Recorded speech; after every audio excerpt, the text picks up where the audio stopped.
চরম আকার ধারণ করেছে ইরান ইসরায়েল সংঘাত। পাল্টাপাল্টি হামলায় ক্ষয়ক্ষতি আর প্রাণহানি হচ্ছে দুই পক্ষেরই। তবুও কেউই কাউকে এক চুলও ছাড় দিতে রাজি নয়। ইসরায়েলে চালানো হামলাকে প্রতিরক্ষামূলক পদক্ষেপ বলে আখ্যা দিয়েছে ইরান। দেশটির পররাষ্ট্র মন্ত্রণালয়ের মুখপাত্র বুধবার বলেছেন, ইরান শুধু সামরিক লক্ষ্যবস্তুকেই টার্গেট করেছে, উল্টো ইসরায়েলি নিরীহদের ওপর হামলা চালাচ্ছে বলেও দাবি তার।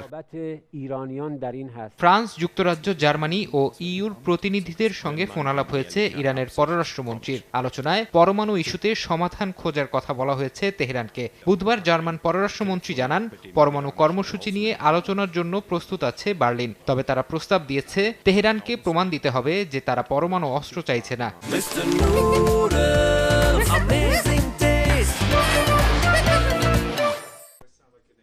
এদিকে ইসরায়েল ইরান সংঘাত নিয়ে উদ্বেগ জানিয়েছেন জাতিসংঘ মহাসচিব আন্তোনিও গুতেরেস। বুধবার এক ব্রিফিংয়ে এই তথ্য জানিয়েছেন সংস্থাটির মুখপাত্র স্টিফেন ডুজারিক। তিনি বলেন, এই সংঘাত যেন আন্তর্জাতিক রূপ না নেয় তা নিশ্চিত করতে যা কিছু করা সম্ভব তা করতে হবে। ইরানের পরমাণু কর্মসূচি ও আঞ্চলিক স্থিতিশীলতা নিয়ে উদ্বেগ দূর করার একমাত্র পথ কূটনীতি বলেও মন্তব্য করেন তিনি। Concerns regarding Iran's nuclear program. Farhad Chowdhury, সময় সংবাদ।